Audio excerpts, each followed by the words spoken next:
In the year 1843, a man was born who, during his lifetime, was to have a profound effect on millions of people.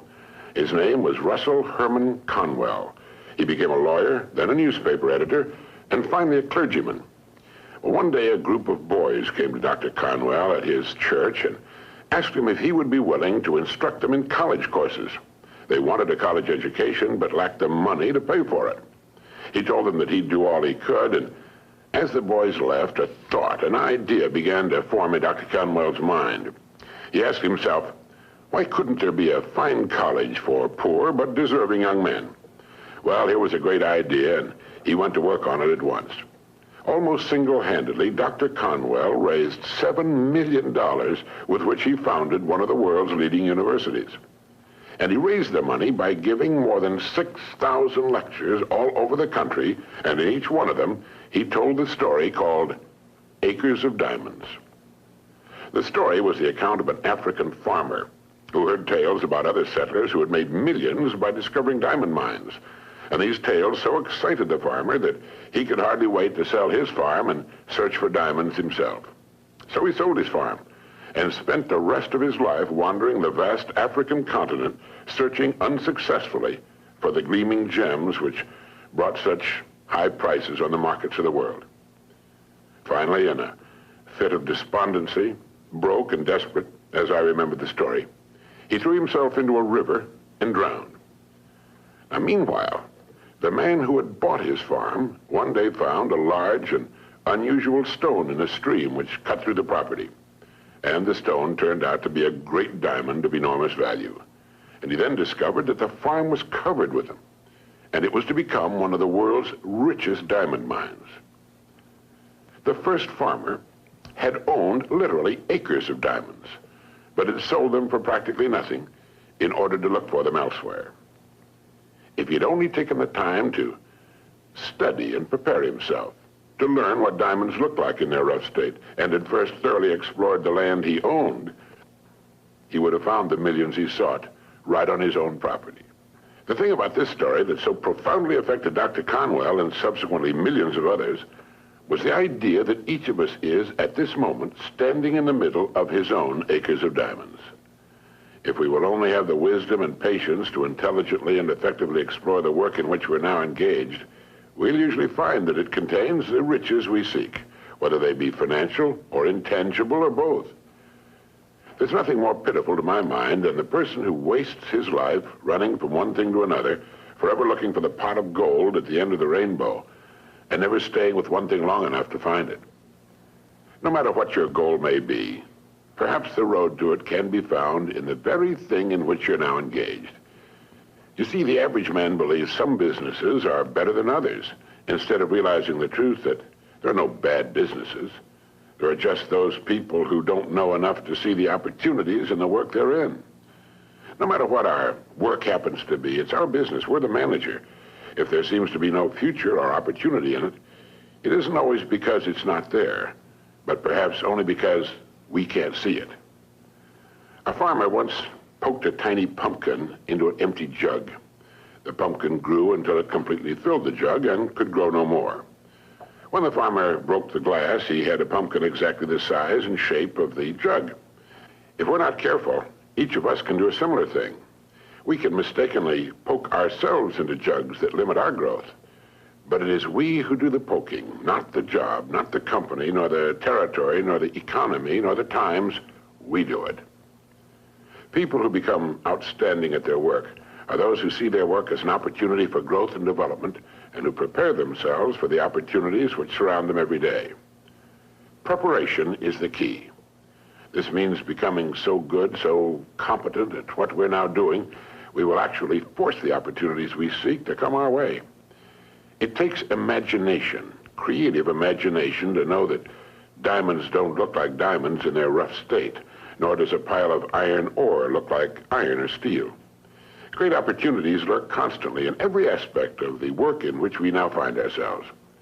In order to begin prospecting your acres of diamonds, start to develop a faculty called intelligent objectivity, the ability to stand off and look at your job as a stranger might, a stranger who considers your pasture greener than his own. To do this, start at the beginning. Within the framework of what industry or profession does your job fall? Do you know all you can know about your industry? How did it begin? Why did it begin? Who started it and when? What's your industry's annual dollar volume? How fast has it grown during the past 20 years? What's its projected growth during the next 10 years? In short, start now to become a student of your industry. You'll be amazed at the results. In 5 years or less, you can become a national expert in your field. And it's the experts who write their own tickets in life. Surveys indicate that the great majority of people seem to look at their jobs as being as far as they can go, as the end of the line.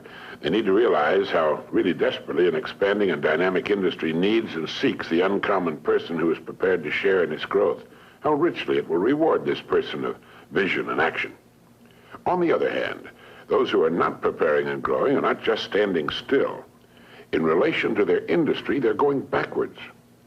So ask yourself, do I know as much about my job and my industry as a good doctor or lawyer knows about his job, his profession? You should, you know. This is the attitude of the person who wants to become a professional at what he does for a living. It's far more fun, many times more rewarding and interesting, and the real pro can ride out occasional storms in the economic seas in a safe boat built of research and preparation. In order to become a professional in a world of amateurs, we need to study 3 important subjects. 1, our company and the industry in which it operates. 2, our job and perhaps the next step upward in our career.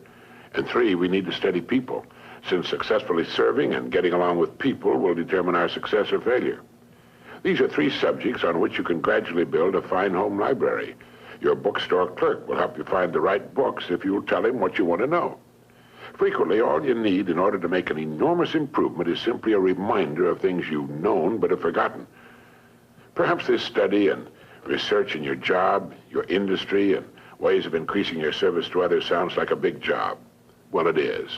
But it's fascinating, and in the long run, it pays tremendous dividends, builds complete security, and it can be accomplished in an hour a day devoted to reading and making permanent notes. Think of ways and means by which you can increase your contribution to your company, your industry, and those whom you serve. You'll begin to notice a wonderful change in your world. For as ye sow, so shall ye reap. This applies just as much to the family as it does to the breadwinner. The minute you adopt this attitude, you've joined the top 5% of the people of the world. You've virtually removed all competition. You're creating rather than competing. You're affecting life rather than just being affected by it. You're becoming a creator and a giver to life instead of just a receiver. By taking this attitude toward your work, your company, and industry, you're automatically taking care of 2 vital parts of successful living. First, you'll find yourself becoming more interested and enthusiastic about your work and its future, and both interest and enthusiasm are contagious. And second, you're building financial security which will last a lifetime. So keep this thought in mind as often as you can on and off the job. Somewhere in your present work, there lurks an opportunity which will bring you everything you could possibly want for yourself and your family. It will not be labeled opportunity. It will be hidden in common, everyday garments, just as was the hairpin with which a man fashioned the first paperclip, or the dirty drinking glass which triggered the paper cup industry. Now, in closing, here are 12 points to remember. 1, if we'll develop the wisdom and patience to intelligently and effectively explore the work in which we're now engaged, we will very likely find it contains the riches, tangible and intangible, we seek. 2, before we go running off into what we think are greener pastures, let's realize our own pasture is probably unlimited. 3, there are no bad jobs. It's the way in which we go about our work that makes it good or bad. 4, let's not poke ourselves into jugs beyond which we cannot grow. Let's avoid self-limitation. 5, only preparation can ensure our taking advantage of the opportunities which will present themselves in the future, opportunities which are around us now. Let's begin to prepare now. 6, put your imagination to work on the many ways and means of improving what you're now doing. 7, learn all you can about your job, your company, and your industry. 8, since there's no limit to the growth of your industry, it must follow there's similarly no limit to your growth potential within that industry. 9, our dynamic and growing economy needs and will well reward the uncommon person who prepares for a place in its growth. 10, begin to build your library of reference material pertaining to your company, industry, job, and on how to better serve and get along with people. 11, set aside an hour a day for this study and research. 12, remember the story of the acres of diamonds.